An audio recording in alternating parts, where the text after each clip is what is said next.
It is my great pleasure to introduce our keynote speaker today, Professor Jeff Dolven, standing here to my right. He is at Princeton, where he teaches poetry and poetics, focusing on the English Renaissance. His first book, entitled Scenes of Instruction, considers poetry's entanglement with schooling at the end of the 16th century, and he's currently at work on a study of literary style in the 16th and 20th century. And is this comparative or from the 16th to the 20th? It's adventitiously analogical. Excellent. As well as a short history of the English sentence entitled The Sentence, an Autobiography. His articles and essays, which are numerous, include articles on Renaissance metrics, Edmund Spenser, Shakespeare's reading, Fairfield Porter, and rather apropos for today, player pianos, and they have appeared in a number of prestigious publications. He is also a poet in his own right, and has published pieces in the Southwest Review, the New Yorker, the Paris Review, the TLS, and the Yale Review, with a volume of poetry forthcoming in the summer of 2003, so very soon, entitled Speculative Music. He also comes here with another hat on as the director of the new interdisciplinary doctoral program in the humanities at Princeton, where he is also the editor-at-large of Cabinet Magazine and the American Review. So please join me in welcoming Professor Jeff Dolven.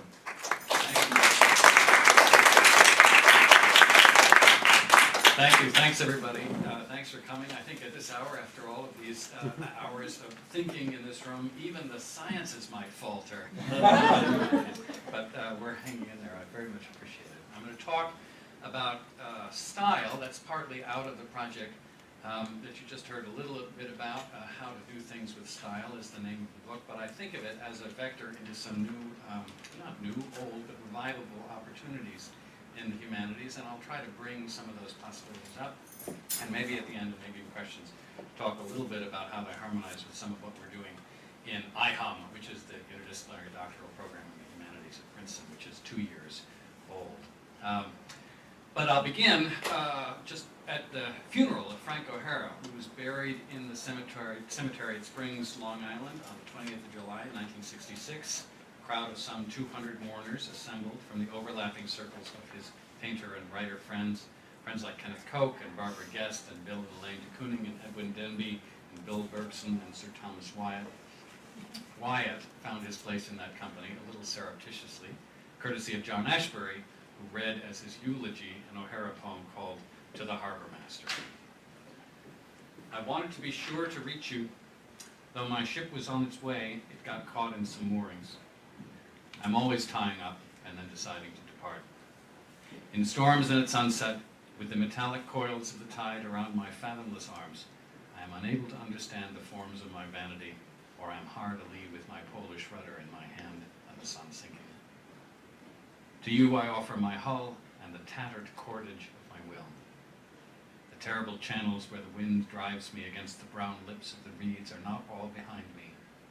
Yet I trust the sanity of my vessel, and if it sinks, it may well be in answer to the reasoning of the eternal voices, the waves which have kept me from reaching you. So To the Harbor Master is a 17-line quasi-sonnet, an allegory of distraction and destination, ultimate and incidental loves, in which the speaker figures himself first as a sailor, and then, as the poem goes along, as the ship itself. And about halfway through, he makes that lunge for the ultimate, to you I offer my hull and the tattered cordage of my will. Larry Rivers, the painter whose eulogy followed Ashbery's in that summer afternoon, and who had been O'Hara's lover about 7 years before, could claim some share in the poem's complicated you, and any friend of the last decade might have known as much. Rivers told the crowd there were at least 60 people in New York who thought Frank O'Hara was their best friend. That same friend might well have recognized Wyatt as well, possibly even from some garrulous night in one of O'Hara's New York apartments, where favorite poems were often pulled down from the shelf in heat of conversation and read aloud. My galley charged with forgetfulness through sharp seas in winter nights doth pass tween rock and rock, and ache mine enemy, alas, that is my lord, steereth with cruelness. And every oar a thought in readiness, as though that death were light in such a case. An endless wind doth tear the sail apace of forced sights and trusty fearfulness. A rain of tears, a cloud of dark disdain, hath done the wearied chords great hindrance, wreathed with error and ache with ignorance.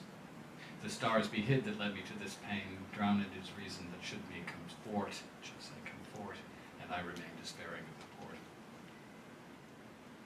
And the obvious point of connection here is a phrase, O'Hara's tattered cordage and Wyatt's wearied chords. And it's worth establishing from the outset that this phrase can stand in for a lifelong affinity between the two poets. O'Hara probably read Wyatt first when he was at Harvard in English 1B in the fall of 1947.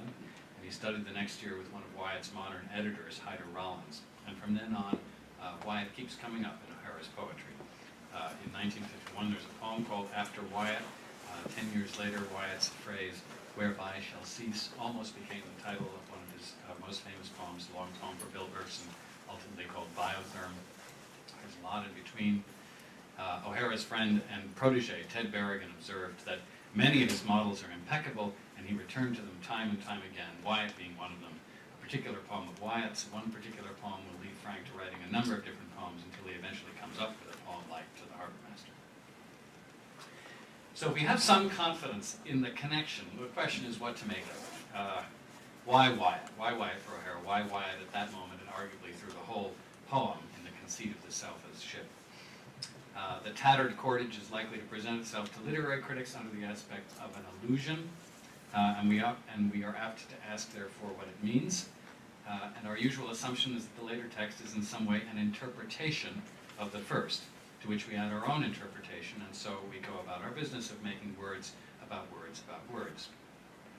And what that preposition about allows, as much as anything, is the autonomy of each successive stage in that interpretive chain. You can be about, that is, you don't have to be, but you can. You can be about without being like. And that's a permission that allusion grants, for the later text can invoke its source while keeping its distance in other respects. It needn't sound like where it comes from, it only needs to point there. And so much greater, of course, is the critic's permission. Our writing is rarely to be mistaken for what we read.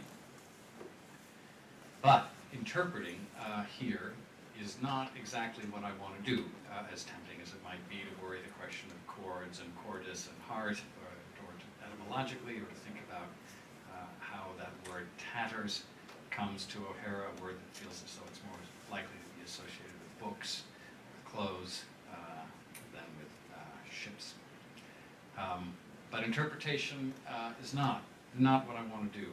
An allusion is not the aspect under which I want to try to encounter this conjunction. What I want to try to do instead is reading for the style, which is to say, reading both Wyatt and O'Hara for a way of writing and a way of living, since of course writing is part of living, even if it doesn't always feel that way. And I should say also, in a sense, for a way of doing the humanities, a way of thinking about what the proper interests of the humanities might be. Having said that, let's step back for a moment, both from the from the 1530s and also from the 1950s, and think about how we use that word style today. I want to advance what I take to be a useful definition, one that might count as some kind of explanation of the diversity of usage, present and past. That diversity, I think, is unmistakable, and so will help to start by taking a survey of the field. And that might best be done by observing the contradictions that fragment this concept. There are contradictions fundamental and durable enough that I've taken to calling them somewhat fancily and Kantianly, I guess, antinomies, three antinomies of style. And let me raise the microphone and then describe those. First, art and nature. We often speak of style as something that can be taught and learned. An art in the old technical sense, a subdivision of the art of rhetoric with communicable rules and standards. It has levels, often described as high, middle, and low. The levels can be adjusted to suit the occasion. It shares with rhetoric the end of persuasion. It's deliberately cultivated, deliberately employed. But We also sometimes speak of style as natural, in the sense that it expresses something about the speaker or about the culture that is intrinsic or unchosen, not easy or perhaps even impossible to change. Natural, that is, in the sense of native or inborn. Such an idea of style precedes art or persists in spite of it. It is related to an idea of symptom, to telltale style, the signature or fingerprint, which makes us inimitable or even just gives us away. Second antinomy, part and whole. The idea that style has parts or elements is essential to the conception of style as a part of the art of rhetoric. These parts can be disaggregated to describe or understand a style, or they can be assembled to make one. They're a way of answering the question, how does he or she do that? And they're a way of setting about doing it for yourself by study or by stepwise imitation of what you're looking at. Particular parts, like a grammatical tick or a way of painting an earlobe, may be distinctive enough that for the purposes of identification, they come to be all that we care about. Right? Connoisseurs can reach a certain limit at which all they care about is the distinguishing feature, not the aesthetic achievement. Just what can tell you what this is and where it comes from, the telltale part. But we also think of style as holistic, a total impression. To have a style, let alone to have style, is to have integrated the details into some kind of unity, a culture or a subculture or a school or a self. That unity may be so accomplished as to be even mysterious. We sometimes ask, what is his secret? What is her secret? Even though with style nothing is supposedly hidden. Failures of style happen when the seams show or the elements clash, when there are elements. Part and whole, then, is also the difference between analysis and impression, right? Taking something apart and having the kind of gestalt impression of it, recognition. That difference, of course, has a temporal extension too, the long time of itemizing and isolating, taking things apart, versus the immediacy of recognition, style slow or fast, laborious or effortless. Art and nature, part and whole, individual and group. Style is, of course, what singles us out.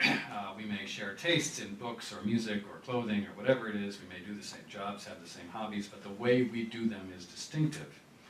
And perhaps this is because we've set out to make a recognizable style for ourselves by recombining available elements or by some uncanny or knack for innovation. Or perhaps we can't help standing apart, however slightly, perhaps even because the routines of ordinary life reinforce difference, just as our signature by repetition becomes our most idiosyncratic graphical expression.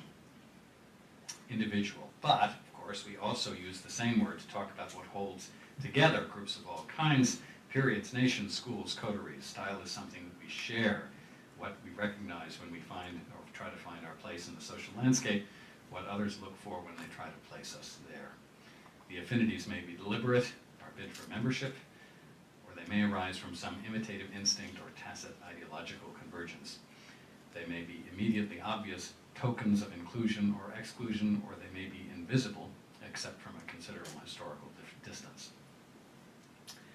So then, three antinomies, art and nature, part and whole, individual and group. They're extremely durable in the history of the word. They go back to its earliest uses in English and before that, though they may be balanced and inflected differently at different moments. And one of my questions has been, why have these contradictions persisted in the word? Why haven't they been sorted out? It would have been easy enough for us to develop two words that would eliminate this confusion in each of these cases, and yet that has not happened. And in answer to that question, let me try to arrive at a definition that privileges in some ways what we might think of as being one side of these antinomies, the loose affiliation of nature and whole and group, but which can also be understood as generating something of the contradiction as well. And I thought I would enlist your help with this and with a concrete example. I'm kind of fascinated by these chairs in this room, pretty strange artifacts. And there are a number of ways to look at them, right? You can think of them formally in relation to their ratios to whatever principle of design we perceive in them, what holds them together with themselves, especially that sort of self-skewering and the cushion as you see it from behind. You could think of them aesthetically in terms of the experience of attending on them, their beauty, whatever your aesthetic framework is. You could think about them practically in terms of how good they are for what we use them for. Form, aesthesis, practicality, none of them quite style. What might be happening when we respond to such an artifact stylistically? So I think we're often responding to many of the same features as we are when we speak in those other vocabularies. But what's different is the way that we're seeing them, thinking about them, and talking about them. So this is my question briefly, if you would, a harvest of impressions on sort of what is the style of these things. Ask, in what style are these chairs? How do they find their way here, these artifacts? Any thoughts about that?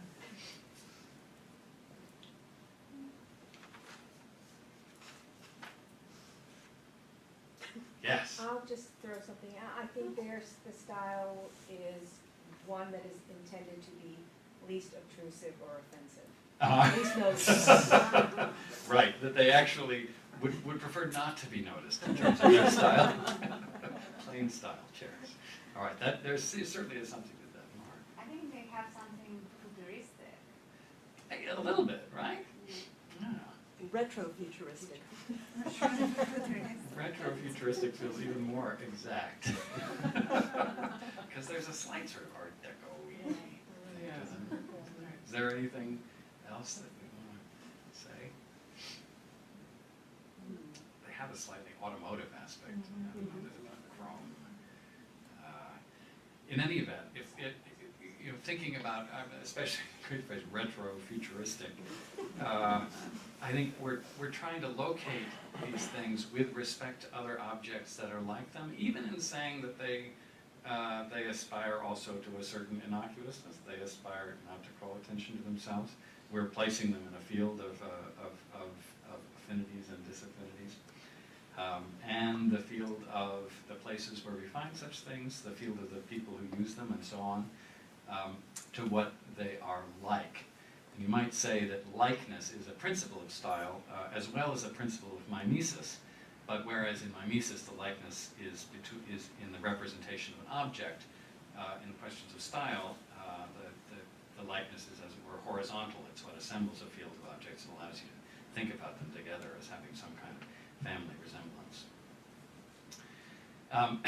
And that means that style is what allows us to place an object in some kind of network, social and historical, to recognize where and when it's from, the kinds of people who sit in these chairs or buy them for their seminar rooms. Faculty don't tend to be in charge Wasn't our of those fault. decisions. Exactly, no, I understand. I know these chairs. And map those aspirations and those tastes and those accidents in something of a sort of Bourdieu sociological distinction way, right? That is, there are many rooms like this, there are many chairs like this, many people dressed like us sit in these chairs, talk about things like we're talking about, et cetera, et cetera. But I think that mere likeness won't do, because I think we also intuit in these relations not only likeness, but also desire. As unpropitious an object of desire as this chair may seem. No, it's true, it shouldn't be hard on. In any event, I think there is desire there. It's possible to imagine kinds of likeness which would coordinate the world almost without any operation of desire, any registration with us as style. The repetition of certain natural forms, for example, or aspects of the cut of clothing or the construction of buildings that we understand to be sort of merely at the service of the physics of their construction, so not merely useful. I think we say style when we say not only I've seen something like that, but we recognize that it is an imitation, or even that it is imitable, which is to say that someone might want to make or do something in that manner, that it is an actual or possible object of imitative desire. I found myself thinking about this as charisma, that every object, when we're speaking of its style, we're speaking in some way of its charisma. And that doesn't mean that we ourselves necessarily want to imitate it. There are plenty of styles that we recognize easily but want no part of. Fascism has a certain spit-shined dash to it that is unmistakably stylish, but incites no impulse to imitation in most of us. Oh, well, that's probably a complicated thing to say, but let's say it anyway. There are plenty of, right, so there are these styles that we would not ourselves want to imitate. But their registration, I think, with us as style is still dependent on the idea that somebody does, right? That this somehow marks out a community of imitative desire. Someone might want to imitate this, might be subject to that desire, which forms communities, includes and also, of course, excludes. Someone might want to be part of the world where these chairs circle around, where people sit on them, and so on. So, let's say style is the recognition, implicit or explicit, of an object as the product or the possibility of imitative desire. Right? Even if you've never seen anything like this before, I think you could still think of it in terms of style. You said, yes, I see a life around that. I see the possibility of making other things like it. I see a future for it. It becomes style in that extension, but that extension can be forward as well as backwards, as well as off to the sides. Having offered that definition, let me try to suggest how it might explain something about the persistence of those three antinomies of style. Again, art and nature, part and whole, individual and group. What's important about this definition is its grounding in imitation, and the fact that imitation, I think, is an impulse that can never entirely be rationalized or methodized. The instinct that Aristotle regards as constitutive of our power to learn can never be entirely compassed or regulated, even by the exuberant imitative routines of a theorist or rhetorician like Erasmus. Right? You can think of that whole project as being an effort to methodize and discipline a fundamental instinct, but the instinct has a lot left over, I think.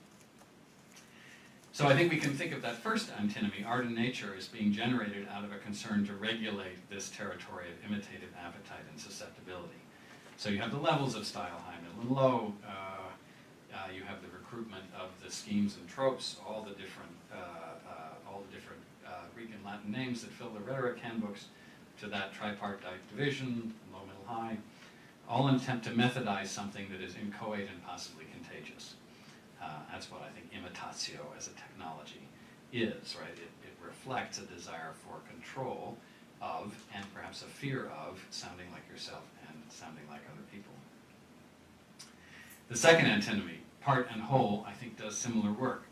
So that sense that style is a kind of gestalt, that it hits us fast, that effectively intuitive sense of a placement in a landscape, social and temporal, that has a power to unify. Style is having that power to unify, to hold an impression together. I think we resist this intuition, the suddenness of style, and the immediate sense of sort of where I am and who I am. We can resist this or control it by analysis, by regarding style as something that might be resolved into or even naturally falls into parts. That way we can slow it down and tease it out. The limit case of this is stylometrics, right? The isolation of particular statistically quantifiable features of style, which might be understood as an entire disabling of its charisma. So if, as some stylometricians argue, each of us has a signature ratio of letter use, Anthony Kenny argues, that is, if you took all of our prose and digested it to assemble a 26-part ratio, which indicated the relative frequency of each of the letters, it would be a fingerprint. Yours would be different from mine, would be different from yours, and we could be told apart by this. Now that seems to have nothing to do with style, right? On the contrary, but we do still call it that. Parts and wholes. And then the third, individual and group. I think this is the hardest for us, for each of us, the question of how distinct we are or how indistinct or how like is a fragile one. On the one side is the threat of a kind of claustrophobic assimilation. That is, I'm too much a part of this crowd. I'd like to be a little bit more different from it than I am. And on the other side, of course, is loneliness and exile. Right? I'm not one of these people. Who am I? Where do I fit? And I think that's a problem that even comes down to very intimate questions of conversational mirroring, that sort of attunement to one another, the constant imitation that's going on when we talk to one another. It yields you to smile and nod as I'm smiling and nodding. We're just hooked in more than is entirely comfortable to acknowledge. And I think style is a word that allows us to blur a question that we would prefer not actually to parse, because there's no settled position between assimilation and exile that will actually suit, I think, any one of us well over any particularly long period of time. And it would be nice to have a little fluency and movement in there. And here's this word style, which drives the philosophers crazy because it won't decide. But it's good, it's good for us as we lead, I think, our ordinary lives. Which is to say that to read for the style and to try to inhabit a register of literary response that is before or perhaps even instead of interpretation. To read for the style is to enter into all of these problems, especially the problem of an imitative as opposed to an interpretive relation to literature. And you might even say imitative as opposed to critical. And so in terms of larger questions about what the humanities do, I'm interested in that relationship and the way that style opens up a relationship to texts, a relationship to a variety of phenomena that, that is imperfectly reconciled with interpretation and criticality. So, let's see if we can work our way back to Wyatt and to what it might mean to read his poem for the style. Back to Wyatt and then forward again to O'Hara. And I think we might do a little bit to get back towards our schedule, if I can very briefly summarize a little bit about Wyatt's context here.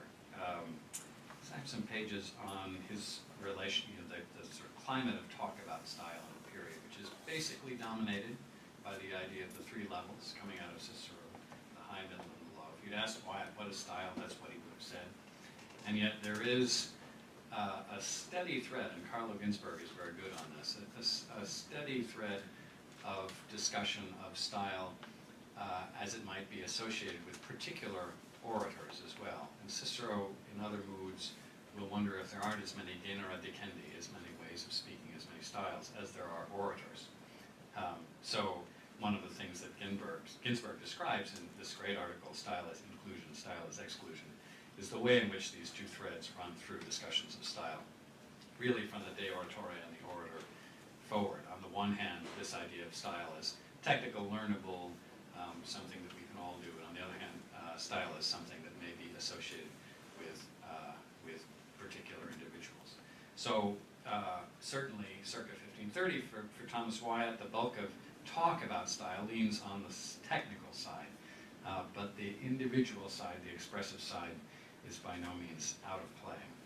And so you've got in the court of Henry VIII, where Wyatt is writing, a situation in which poems are being passed around by manuscript circulation, in which the lyrics that Wyatt is writing are in an idiom that is closely shared with a number of other court poets writing at the time.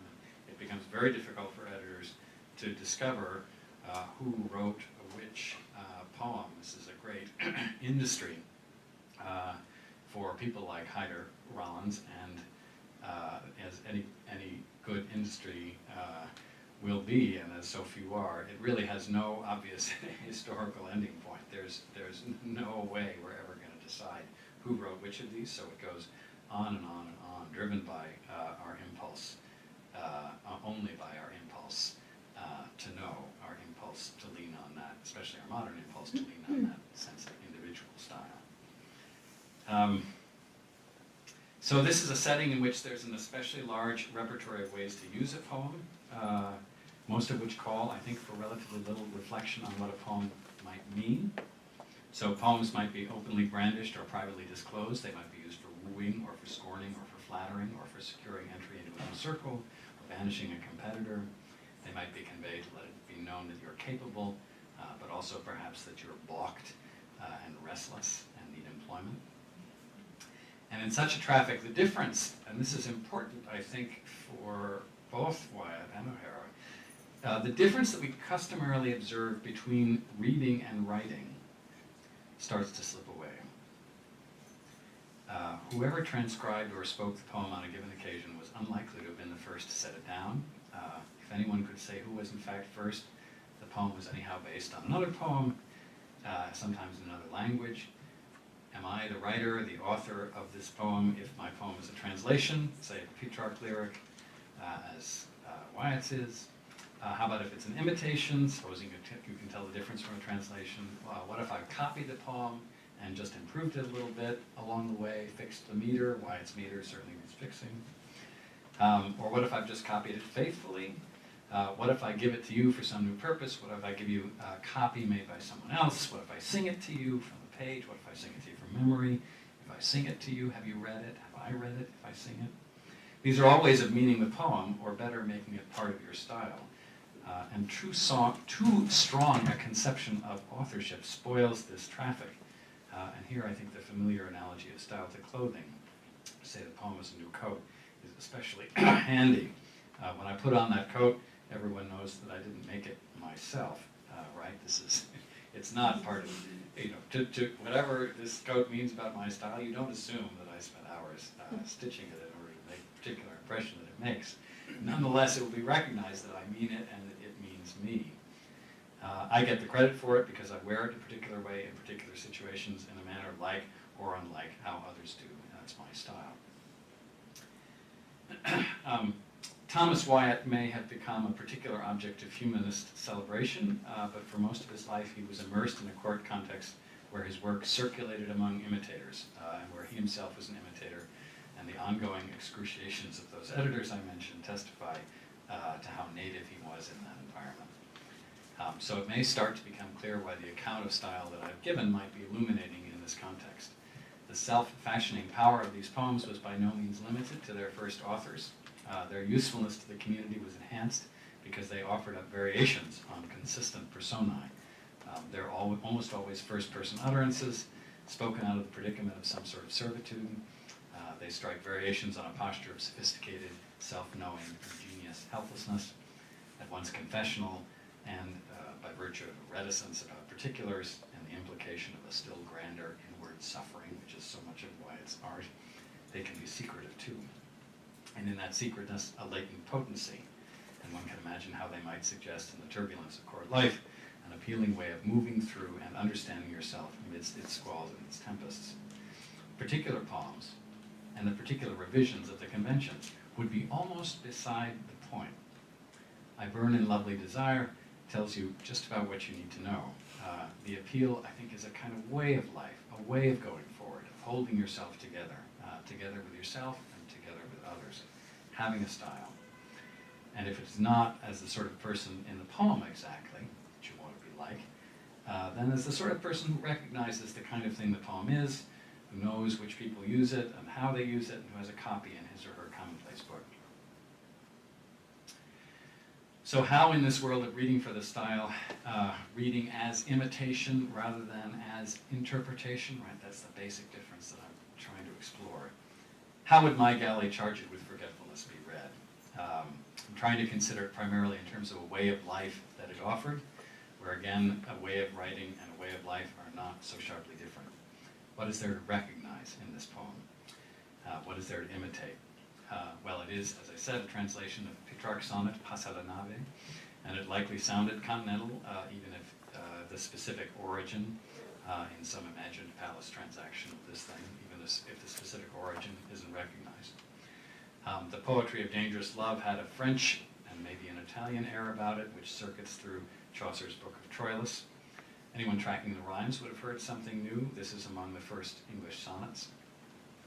This is evidently a worldly man, whoever wrote this, whoever gave this to you. The diction, however, is native, preferring good English words to Romance borrowings, leaning, for example, on the slightly old-fashioned ake for also, E-K-E, and the rhythms are rough. Whatever this man has seen abroad in the world, it has not entirely changed the way he talks. The syntax may be occasionally complicated, difficult to get on the fly, but it is not the complexity of a Latin periodic sentence with the premeditation of its nested clauses. It seems pretty confused, caught up in its own storm. The combination of sophistication, plainness, and disarray conjures a kind of broken stoicism, an obdurate self-reliance not quite hardy enough for such bad fortune as he's experienced. The narrative of this poem, I think, if you could say it has a narrative, backs this up. It begins with that surge of confidence, my galley charged, and undercuts it almost immediately with the cargo of forgetfulness. And this particular shift of posture, as it were, from the balls of the feet back to the heels, is so typical of Wyatt. Whoso list hunt I nowhere as a hind, but as for me, alas, I may no more. It's a typical opener for him. Sort of aggressive, forward, and then immediately retiring, almost before you have a chance to react. The conceit of the speaker as a ship in a storm is steady, but many of the parts of that conceit are obscure. I defy you to know exactly what he means by "and every oar a thought in readiness." If it's a line to puzzle over, and if you do not stop to puzzle, and if puzzling is not what you tend to do when you listen or when you read, what do you get? Maybe some sense of blocked potential or just a waste, perhaps in the enigma of it, a passing sense that the speaker holds his meanings in reserve, maybe as much meaning as you need. And I'm aware that some of what I'm doing here could be called interpretation, but I'm trying not to. I'm trying rather to re-inhabit a historical impression. The particular solicitation of this poem is a kind of social presence, a solicitation that all poems make, then and now. A solicitation, as I say, not to interpretation, but to imitation in the broadest sense. Is this the sort of thing I read? Is it written by, in that expanded sense of written by, someone I want to know, someone I want to associate with, someone I want to sleep with, someone I want to become? A particular version of the Petrarchan role is on offer here as a strategy of self-accommodation. And to make one final observation, one which I think may be important to O'Hara, that this poem, like so many of Wyatt's that come down to us from the courtly phase of his career, offers up confusions that are intractable not only to this moment of recognition that I'm trying to conjure, but I think to subsequent efforts of interpreters too, since at least the George Knott edition of 1815. These difficulties are the source of consistent modern complaints that led one reviewer in the TLS in 1929 to say, "The mystery of Wyatt is simply whether he knew what he was doing or whether he did not." And what I want to suggest is that this is an element of Wyatt's work that is specifically resistant to imitation. Right? Here's where, notwithstanding this attempt to conjure a kind of non-reading of Wyatt, I want to suggest that there's something quite distinctive about him in relation to this dynamic.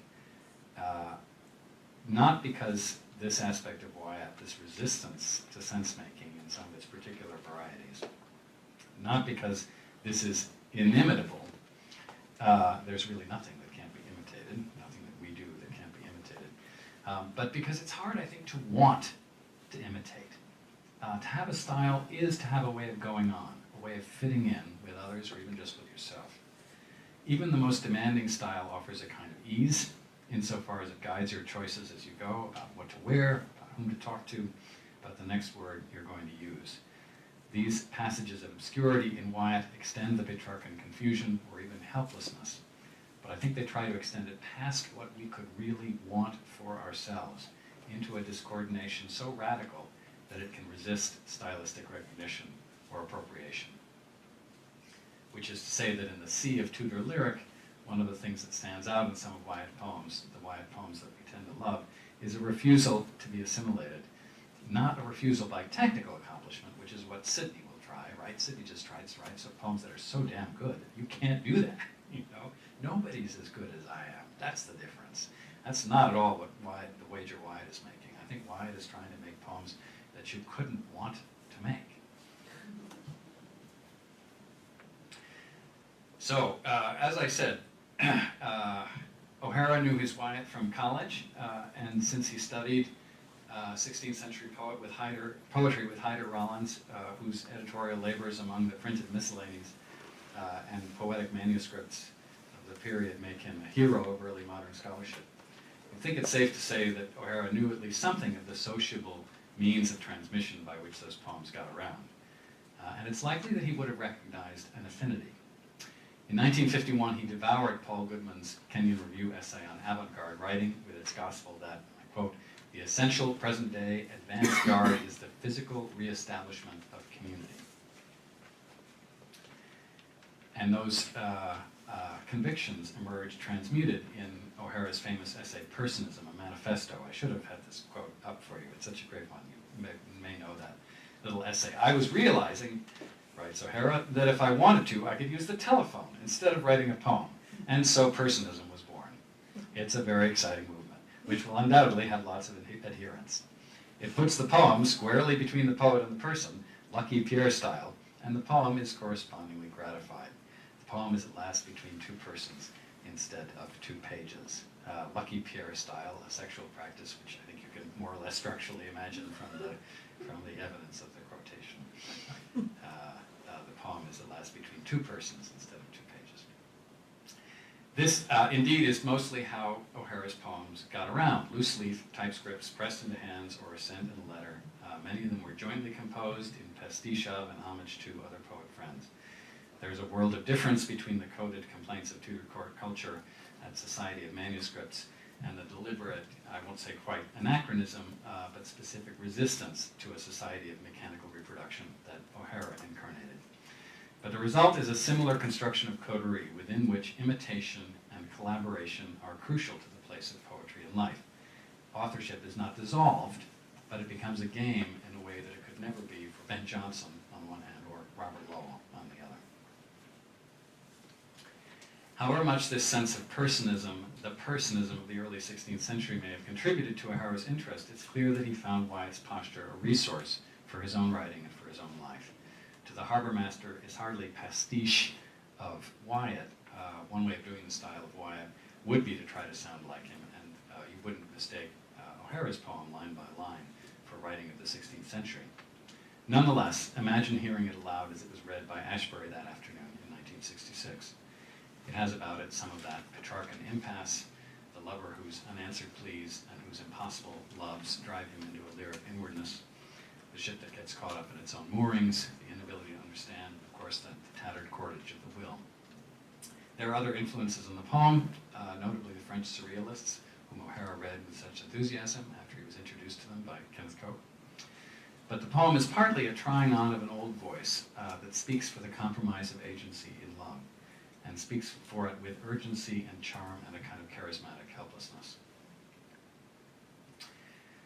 To be for a moment an interpreter, O'Hara is in some ways thinking, working through this posture, I think, in this poem. Begins with wanting to be sure to reach you, ends with the possibility that the wisdom may lie in not reaching you, God, not reaching you, the ultimate lover, in favor of occasions and way stations.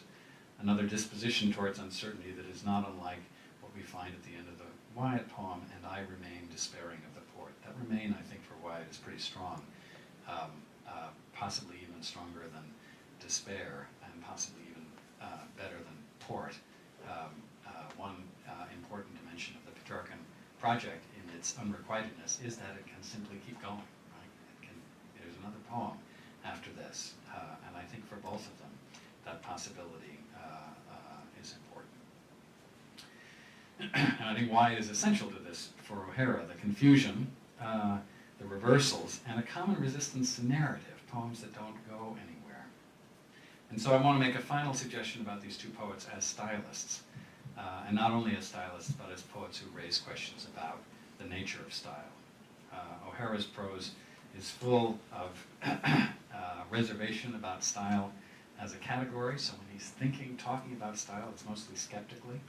Stylistic preoccupation, he says, often makes for sameness, the trap of the look of performance. There is an initial perception which becomes a method, one danger of style. But his preferred word, personality, readily resolves into what we talk about when we talk about style. And his way of writing poems may be the most broadly imitated of his half of the century. And there are a lot of O'Hara acolytes out there, and not just the fellows from Tulsa, Berrigan, and others who followed right in his heels. To say that style, this imitability, collaboration, awareness of the social in poetry is foregrounded in both cases, participating in and partly defying a shared idiom. That's to say that this is what's so strong, I think, in both of these voices. And perhaps for common reasons. For both men, narrative as a principle of self-organization had its drawbacks. I think for Wyatt, the hectic ups and downs of court life, in and out of prison, twice it seemed on the brink of execution and then back in favor. There's no good way to tell a story about that life if you're in the middle of living it. It's not clear that it can give you a satisfying narrative arc. And it's a great sort of topic of conversation among some of these poets of the New York School, so many of whom came to New York from elsewhere, young gay men who did not want to talk about where they were from. That wasn't the way that O'Hara thought about his life as organized in terms of a point of origin and a destination. And the available templates for life narration were especially congenial. So in default of that, you have perhaps style, right? As an alternative principle of self-fashioning to narrative, one that maybe Wyatt sees in, or rather O'Hara sees in Wyatt and seizes on. If you can't have a story, if you can't give your life that kind of arc of events, still you can have a style, you can have a way of confronting almost anything. It's your way, whatever happens. And while stories end, style does not. Style indeed may be the only real way to outlive yourself with anything like the creative power that you exercise during your life, which makes the poem To the Harbor Master by Thomas Wyatt, by Frank O'Hara, a hopeful poem to read at a funeral if you read it for the style. Thanks.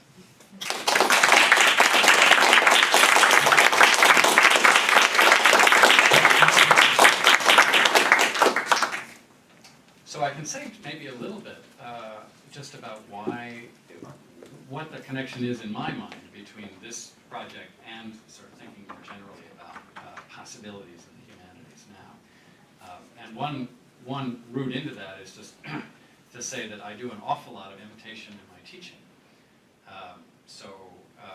I've done a couple of times a graduate class on 16th century lyric that has everybody start out by taking some lines of Wyatt and regularizing the meter in the way that Tottle does when he anthologizes those poems in 1557. And we'll take you through to exercises like taking 4 lines of Fulk Greville and rewriting them in the style of Walter Raleigh, and taking 4 lines of Walter Raleigh and rewriting them in the style of Fulk Greville. And that's a historical enterprise in the sense that that's very much like the pedagogy of the period. Schoolboys were imitating Latin poets, not English poets, but they were imitating. And of course, it's also a way in, a way of knowing that has a long history in literary pedagogy, and I think only relatively recently has been interrupted. I also just finished teaching a class with a linguist colleague of mine that was a course on prose style, and we had mostly exercises that consisted in imitation of different idioms, and that ended up thinking very deeply about the politics of style and ideology, about style and shame. There was moments in the class that were exceptionally personal for graduate seminar, in the sense that when one thinks about the worlds in which one feels fluent and comfortable and the worlds where one doesn't, style is a register for accounting for those things, and those experiences can be very felt. So I think that the pedagogy of imitation and its implication that the difference between reading and writing is not as strong as we sometimes think it is, that the business of criticism or the sort of guarantee of critical propriety that is sort of given by distance from a text may not be the only critical desideratum. I think we often ask our students to assume a voice that is that is specifically about, without being like, as though the likeness would compromise the enterprise, compromise our objectivity, compromise our critical judgment. It's not that I think that's always the wrong thing to demand, but I think we neglect the other side of that dialectic. And I'll just say briefly before giving you a chance to ask any questions if you have them, that it's something that we've tried to find a place for in the doctoral program in IHUM, in the sense that we do a lot of our public events in ways that offer participants a chance to think their way into the question at hand by means sort of other than necessarily reading or writing, or in other than the most familiar academic genres of writing. The most recent example from last week was a symposium we had on the secret life of plants. We brought a number of people like Jane Bennett and Tim Morgan and Maureen McLean, wonderfully speaking from here, to think about the sort of ethics and politics of our interactions with the plant world and aesthetics. And we invited everybody on campus, graduate students and faculty, in the run-up to that occasion to collaborate with a plant, whether it was a plant in their domesticity or a plant on campus or a plant elsewhere. The fruits to be rendered in any medium you choose. We got videos, we got images, we got texts, we got sculptures. But that sort of thinking through these different media, allowing the sort of like and about problem to collapse in an act of making, gave us a kind of fund of peculiar reflection when we came together to talk and think. That was quite wonderful, and felt as though it had a really vivifying effect on the proceedings as a way of expanding the sense of what kinds of participation and making might contribute to the work of reflection, analysis, interpretation, etc. that we do as humanists.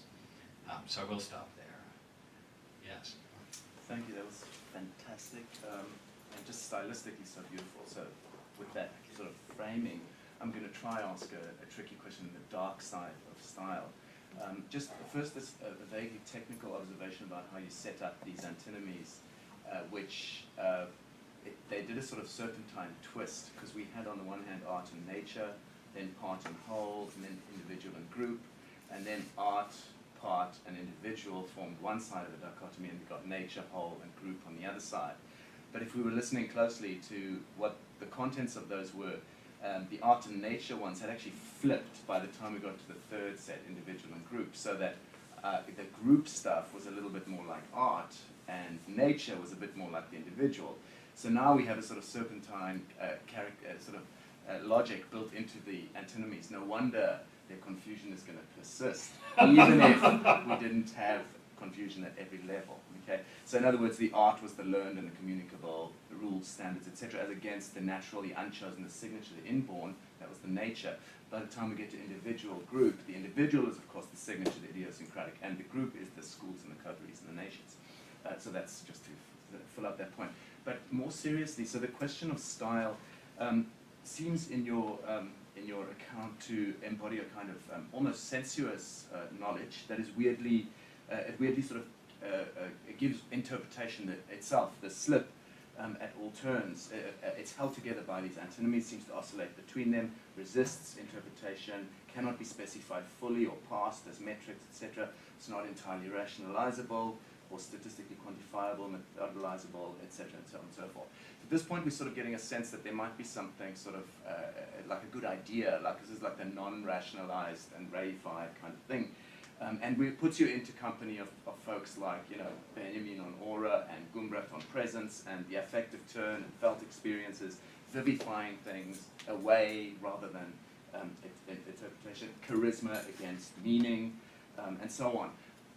What distinguishes you from that affective turn would be that I think you specify much more precisely what the components of style are. It was sort of retro-future. It wasn't like some kind of meaning deixis thing that couldn't be spoken about, sheer silence. So that makes it different, but we now have an oscillation between these antinomies instead. If that's kind of more or less the schema that you've set up, then the following question poses itself for me, and that's the relationship of style to ideology.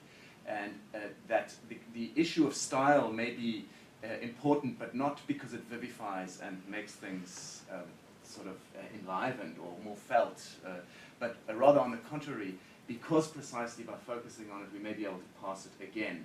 In other words, does style not also, construed this way, freight all sorts of hidden logics does, for example, in Wagner's Meistersinger, where you have two singers, one who's rule-governed and follows the rules and gets it all wrong by the end.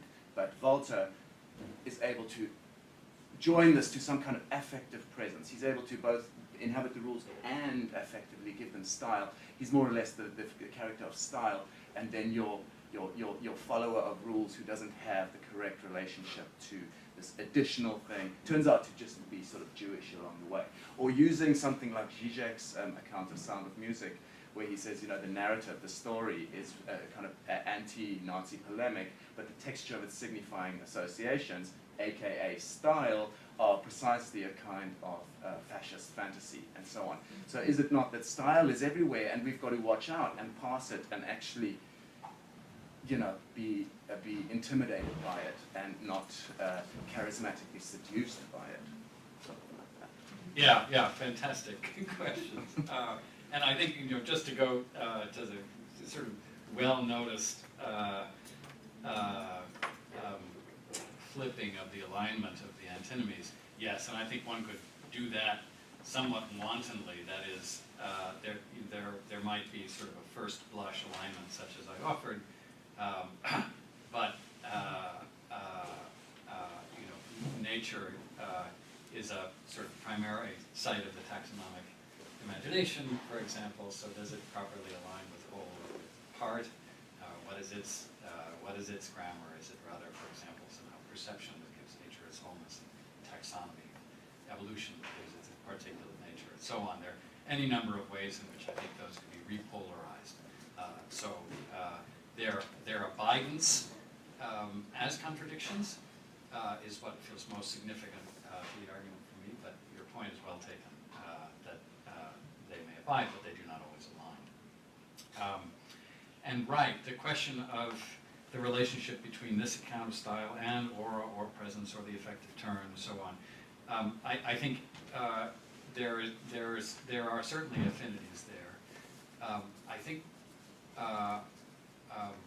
I want to specify style not only in terms of its wide range of technical terms, but also in relation to this imitative capacity in us.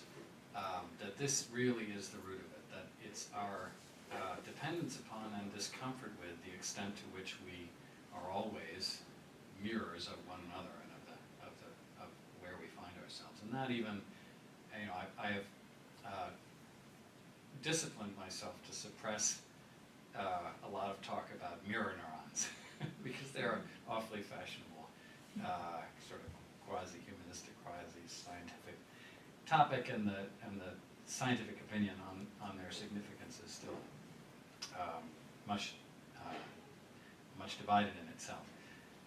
But the idea that we have a set of neurons parallel to those which govern sensation and action, which essentially connect sympathetically as we watch others smile, move, so on. That you raise your arm and I raise my arm, even when I don't raise my arm. That feels like, in a sense, a root datum, tempting as a root datum for this sort of problem, that we're just so entailed to one another. And that's both something that we're grateful for and something that we are extremely anxious about. And that we have worked this word over such a long period of time to allow us not to have to make that decision. Most of the accounts of style that you get in the course of its history are an attempt one way or another to specify it in order that it can be useful for a kind of programmatic theoretical work. That is, with Richard Wilhelm, you say, I'm not going to consider group style, I'm going to consider individual style, and based upon that, say this and that and this and that. What I'm trying to do is say, what happens if you really give yourself over to the full use of this word and try to account for the motives of its contradictions? Style is ideology, indeed. It's you could almost say in a certain mood that they name each other, and where style at moments seems to offer a space of play, immersion. If Jacques were still here, we could talk about immediacy, kind of contact again. I didn't different terms, say with an aesthetic object, something we care about. At the same time, it's obviously a primary mode of ideological interpolation. And you could say of those rules that, you know, for the outsider, for the kid from the country, whoever it is who comes to this new space and wants to make his way, wants to make her way, you know, it helps if there are rules, and it helps if people honor the following of rules, as opposed to, you know, trafficking in the kind of tacit social codes which everybody who already lived there has got. It's part of their style. No trouble. I learned it from birth. So it's certainly, you know, that's a co-equally important sort of part of the phenomenon. I think the way in which it can function ideologically to consolidate and to constrain. Yeah. I wonder to what extent, though, style can be constrained to an ideology. Because, I mean, I think the attempt to ground a style in a particular ideology is really contextual, right? So there's no sense why a particular style would signify here professorial and might not signify there something else, right? So then what happens when this kind of ideological symbolic system or style becomes kind of relative or, you know, unanchored in a way? Does it mean that we traverse all these different, you know, possibilities for an ideologically, rendered style, and each one in a way, I mean, while there might be relational meanings, each one in a sense kind of contains its own interpretive system or interpretive language. Does that make sense? I think so. That is that, you know, for styles, could we say communities, and each community, in addition to having the various tokens of its mutual recognition, has an apparatus for understanding the other communities around it and their differences. And those may be mutually unintelligible or mutually aversive. Right? Yeah. And yes, absolutely. Absolutely. I think that's, you know, these are, it's sort of the history of doing history by style, and doing politics by style, and doing race by style is marked by that observation, whether internal to a particular system or whether in some effort to stand above and survey. It's an interesting question whether there are features that we could call stylistic or whether we would be inclined to call stylistic that might be subculturally congenial in the sense that Stockhausen is a style, you know, the violent clamor of that music, but it takes an enormous amount of cultural effort to make that sort of function stylistically as a charismatic mode of recognition, and not many people take it up. So is there something in the dissonance, in the rhythmic complexity, in the noise, that makes it, in the way that I was trying to argue in some ways, Wyatt, sort of more resistant to stylistic self-fashioning than other modes? I think probably so. I do think that style it's constitutive of the notion that it promises, as ideology does, it promises you that you will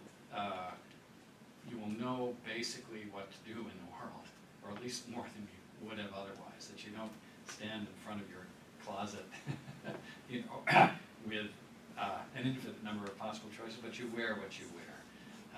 You listen to what you listen to, you know. It has that promise to it, and ease in that sense.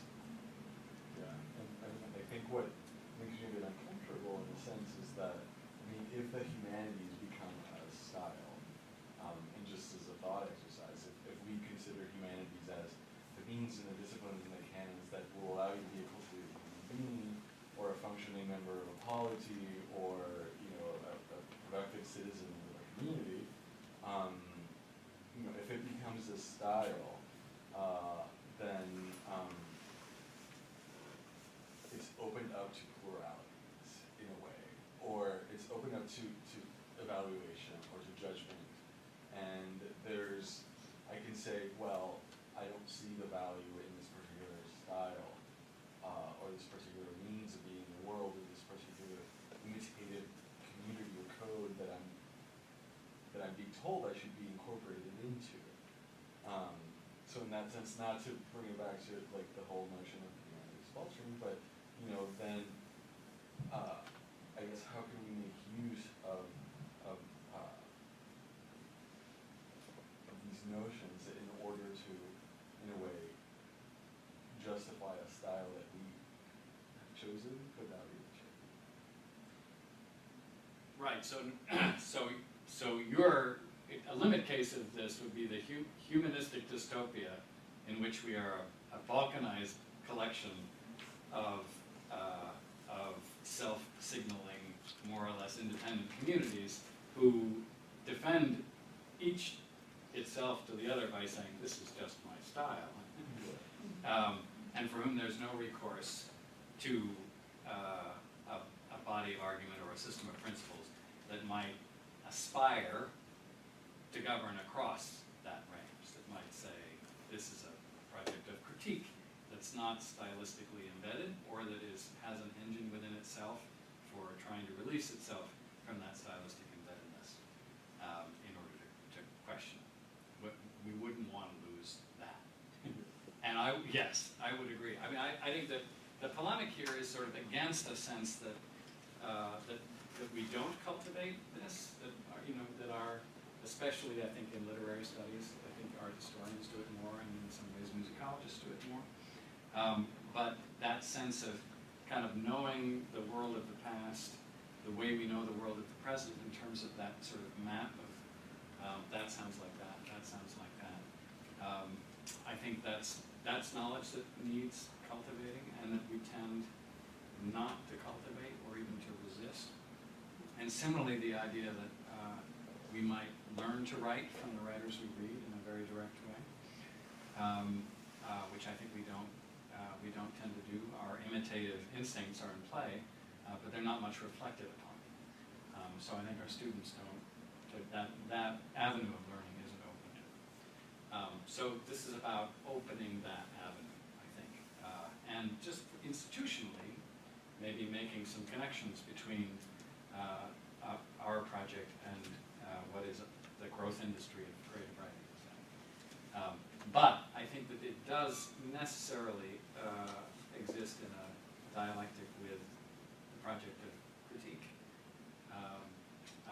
And nor would I want to live in a world where this was the dominant form of instruction or of self-understanding in the humanities. Well, I have a question about. Oh, sorry. Okay. Just about what you just said about like the feeling of resisting in the realm of writing towards like the other people's style, or towards a recognition of the other people's style. So because well, my very banal question is, why do you think that is this way today? Because historically it has not been the same way. And on the other hand, I always think about that in creative writing, like a novel like Joyce's Ulysses wouldn't be possible today because the editors will cut half of the book.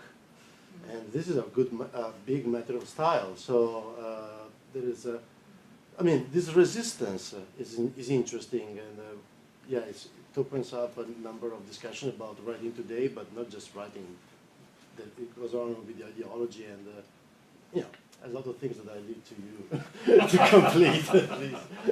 Yeah, it's a really interesting question, and I'm curious if other people have versions of such a story to tell. I think internal to literary criticism, you can see the ways in which the new critics, and sort of I.A. Richards in Practical Criticism says to the students, stop telling me what this is like, stop telling me what it's from, stop giving me that map, and reducing any individual poem to just a think any of the subsequent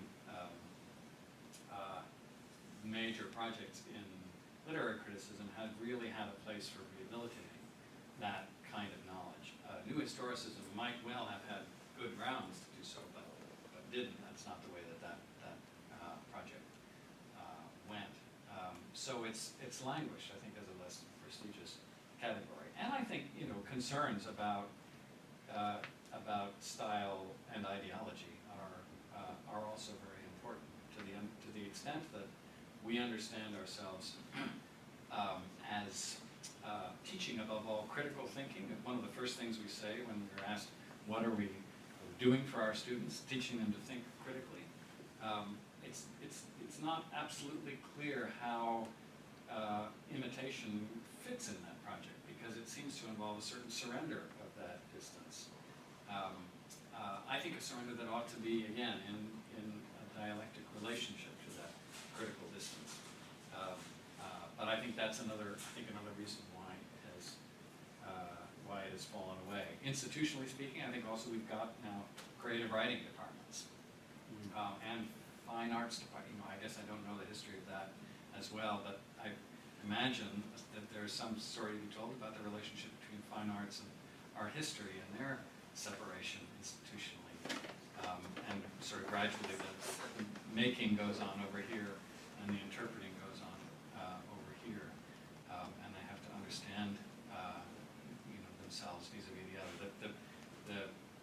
Just the rise of the prestige of the sciences too, and an idea of, the one thing you don't do when you're doing scientific research is try to, somehow sound like the beans or the stars or whatever. Your point is to have some kind of method which is portable and in its apparatus quite distinct from the phenomenon under study. And one can want that for criticism too, and one can want that for good reasons. But I think wanting it too much kind of leaves things out. Does that make sense? Okay. Oh, gee, go ahead. I was going to ask you, thank you for that wonderful talk, about the style of your talk and the kind of difficulty of not slipping into about. Just if you might say a few words about sort of how to stay in the like. I mean, it's some of the echoes that, especially in your last couple comments, seem to me about the question of craft and theory that Jane alluded to earlier. And I was wondering if imitation and interpretation are in a way an antinomy, but not quite here. That is also that there's a slippage there as well. So mostly about your style, and also about your I guess passing comment about the possibility of style without desire. And I don't know. I mean, even a utilitarian style seems to me somehow to be rooted in desire. Yes. If I sounded like I said there might be style without desire, I may didn't have mean misheard to. you. Okay. Yeah. I think right that everything that again it's a sort of a when we are moved to use the language of style, it's because we're perceiving some such a desire, and we might again be picking out the same thing that we would at another moment be talking about sort of merely in terms of its functionality, and we can think about things that way. But when we think style, that's so.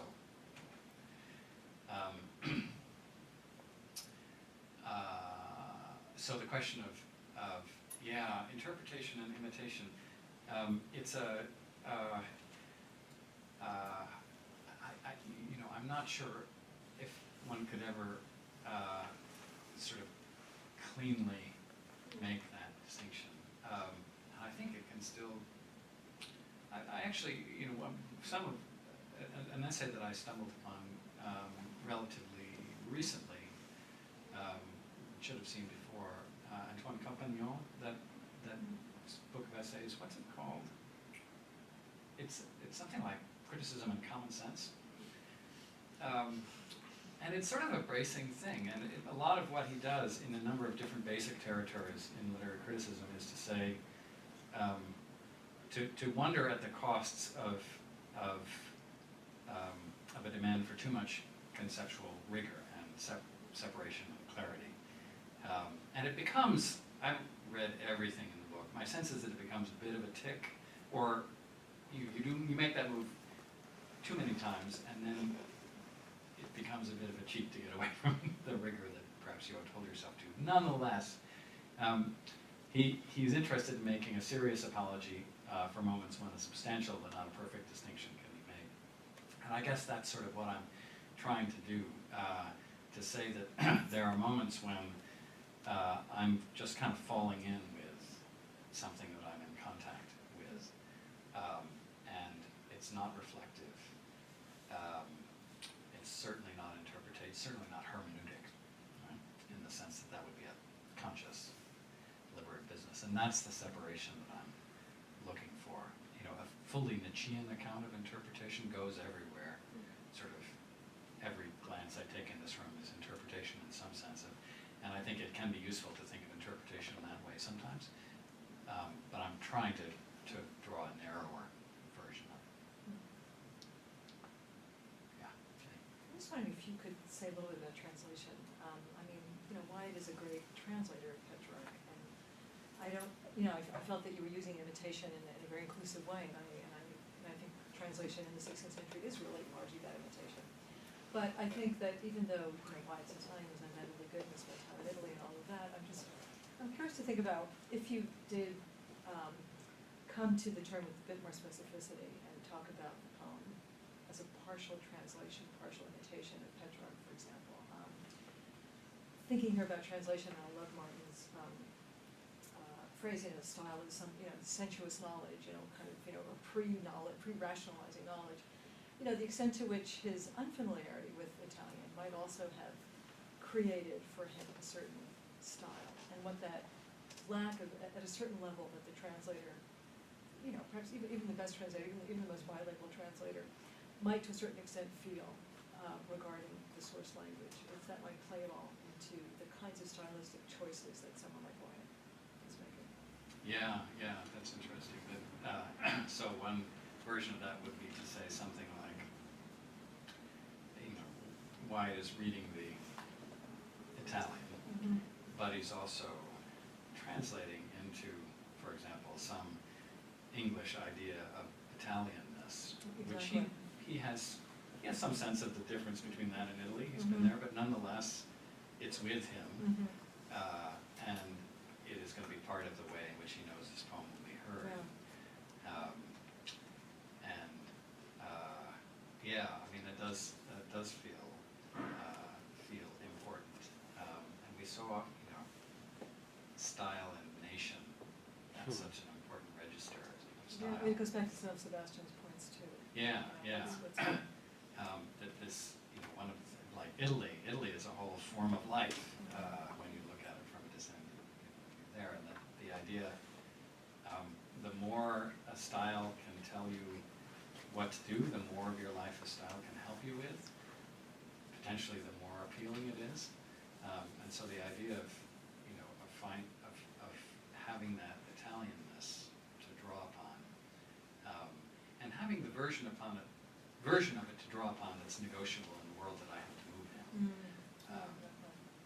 So yeah. Yes.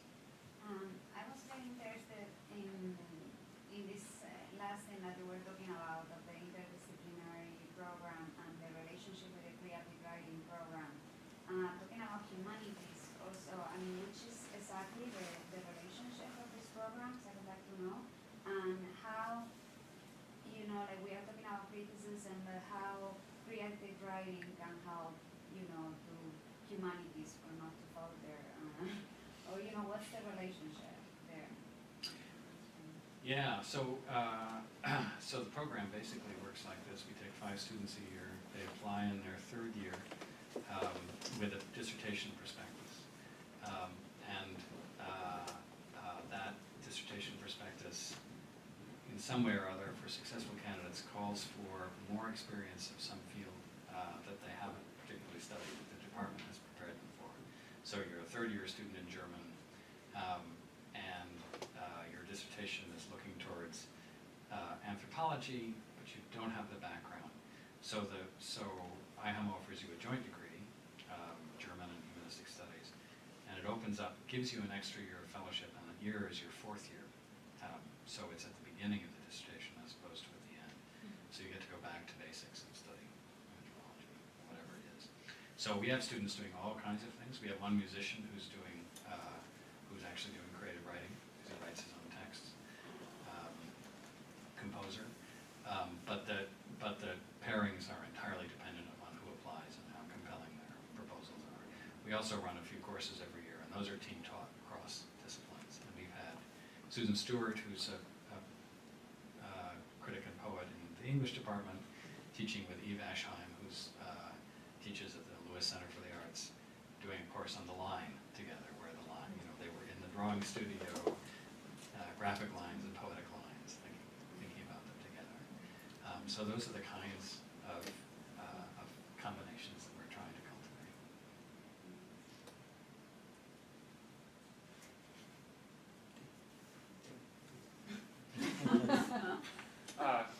Well, my question just came into my head. I was hoping that Ilya would give me time to formulate the question. So my question has to do with, you mentioned that creative writing and fine arts have become these sort of growth industries, I think was the phrase that you used. And so this gets very much to kind of the political economics of modern universities in the US and how research universities make money to fund graduate students in most of the humanities who aren't getting patents and making money on for ourselves.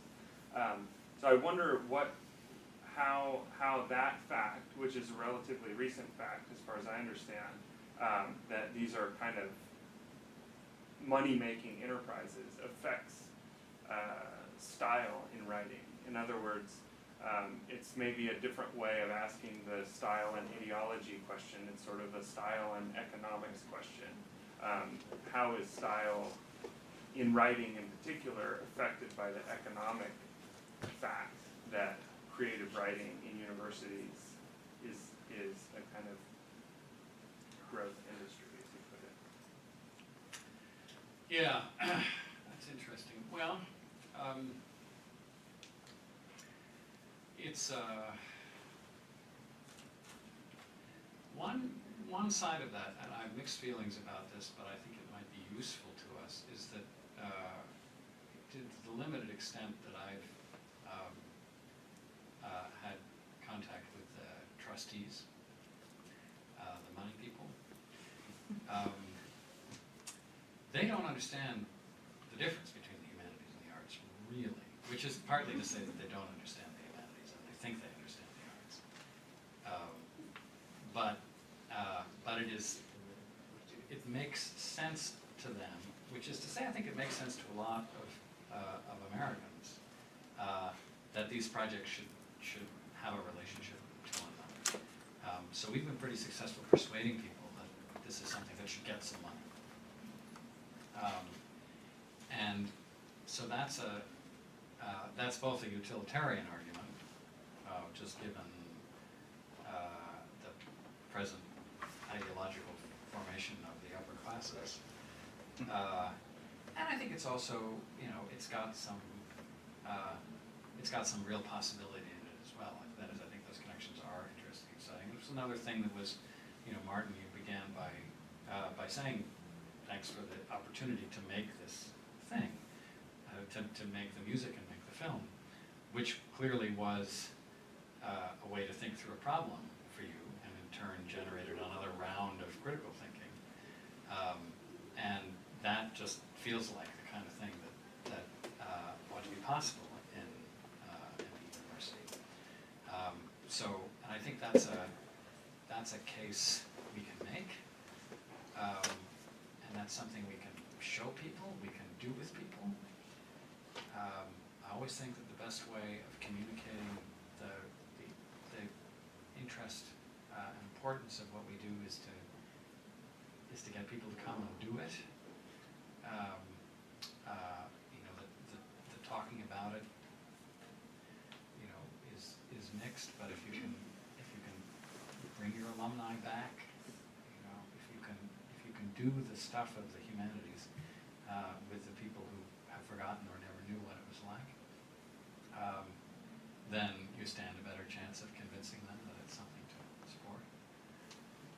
Is that along the lines of what you were? Yeah, I mean, yeah, it's, I don't think that my question was terribly clear, but maybe another way of putting what I'm trying to get at is for the creative writing students, for instance, they wouldn't be able to say thanks for the opportunity, I mean, because they're paying their way. So they're not getting paid to be creative and work on style and all of that like we are. But we are in part because they're paying to come to NYU. I see, you're thinking about MFAs as opposed to undergraduates. Yeah, yes, I'm sorry, I was thinking of like graduate, like master's programs and creative writing and other universities that I've been a part of. And as far as I understand, NYU is structured similarly, where there are a lot of master's programs that are paying for humanities doctoral programs, which are better funded. And so the question of kind of whether you're getting paid to do humanities or fine arts or creative writing, or whether you're paying to do it, how does that affect this question of style in creation, in literary creation in particular, or in artistic creation? It's a great question. You know that Mark McGurl book, The Program Era, which is a study of the influence of creative writing programs on American fiction. And it doesn't do the comparison that you're interested in, that is, what difference does it make that these people are shelling out for these degrees? It's an interesting question. Are there more, you know, does one or the other circumstance generate sort of more impulse to stylistic consolidation or restriction or narrowing or house style? It seems like the pressures are heavy in both, you know, both among the funded graduate students and among the unfunded MFA students. They're both looking at comparable job markets, which are at least probably as important in terms of figuring out where am I going to fit, where am I going to go. But it's an interesting question. Yes. Yeah, well, considering you're talking about some of the students are doing things that are draw from different disciplines. I myself am a multimedia artist, a composer, and a writer, and to get my work out there, to have it be something like both monetizable that will reach the marketplace, I really have to address transmedia. I really have to address that it is configured or configurable to different formats. So I'm wondering to what degree you're encompassing transmedia and that the results of any studies are something that can be seen on different portals, different things, because it's not merely publish or perish, it's publish and be read and be distributed and have influence if you're lucky. Yeah, practically in terms of the doctoral program, it's something we're quite interested in, trying to support students who would be presenting dissertations, which would be in probably at this point more than one medium. That is, they're still gonna have to hand in a printed document. But what about a film? We have one person who's working on a film. We have somebody else who is working on a dissertation as an ebook. It's slightly slow going for all sorts of reasons, but I think you're right that it's headed in that direction. And I think if what we care about is communicating with and convincing one another, there will be more. Again, return for Ilya's question. Yes. Finally. I have used it so many times. Come on, Ilya. Yeah, just a question. I was really curious to know what you think, how you would go about thinking or talking about stylistic hybridity. In other words, there was this one moment when you mentioned that there isn't a lot of being done in literary studies, and one place where there seems to be quite a bit of that is the study of the novel. where essentially you do this, I think, more with genres than you do that with styles, right? Where you read a text and you say, this is a pastoral, this is a picaresque, right? These are genre memories or traces of genres, right? That sort of come together, that interact in particular ways, that become stratified in particular ways.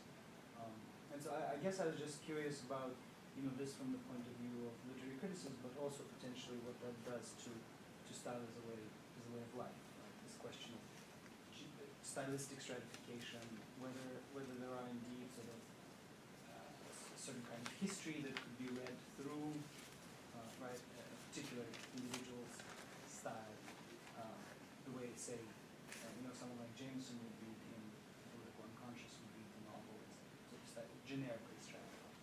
Yeah, and there I think it's the kind of question that I would try to ask is,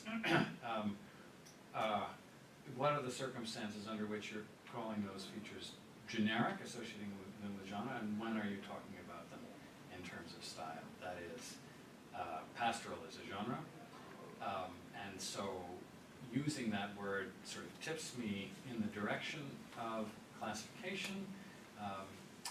It's a term that need not be resolved to a structuralist agenda, but has often been recruited to it. And so I am therefore likely to be thinking about a set of formal relationships among a synchronically and diachronically organized set of texts I'm arguing about including or excluding them, or about how it changes historically, as opposed to talking about the way Sidney does pastoral as opposed to the way Spencer does pastoral. The sort of kinds of imitative affinities that radiate out from that, the ways in which that might have to do with other aspects of their vocational self-presentation, their social identity, so that the more, I think we're more inclined to talk style when we're more working in that kind of imitative, sort of imitative framework, and we're more inclined to say genre when we're thinking more structurally. And we're often talking about exactly the same things, we're picking out the same features like sheep, but my choice of one or the other vocabulary sort of moves me in one or the other of those directions. Does that make sense? Yeah, I mean, it does. I was just kind of curious, in a way, sometimes it sounds like you accept something like, or in fact, embrace, and this becomes a fundamental part of your analysis, something like a stylistic unconscious, right? And at other times it becomes an imitation, a kind of intentional sort of action, right? And I'm wondering, if you accept this stylistic unconscious, whether or not, there's place to talk about hybridity or Yeah, I mean, I think one could talk about hybridity both deliberately and unconsciously. I have a little bit of an inclination, one could certainly talk in a Freudian way about these sorts of stylistic questions, about interjection, for example. But I'm inclined towards a framework that is more, in a sense, ordinary language or Wittgensteinian. That is, there's nothing back of your style. There's just sort of what you do and how you do it, and the sort of coordination and correlation of that. Some of it I may do very deliberately, and some of it I may do by an imitation that is not deliberate, but I guess I steer slightly away from the word unconscious for its implication that there is a determining sort of but hidden background of motives which govern the surfaces of style. That I think is, right, that's just not a metaphor.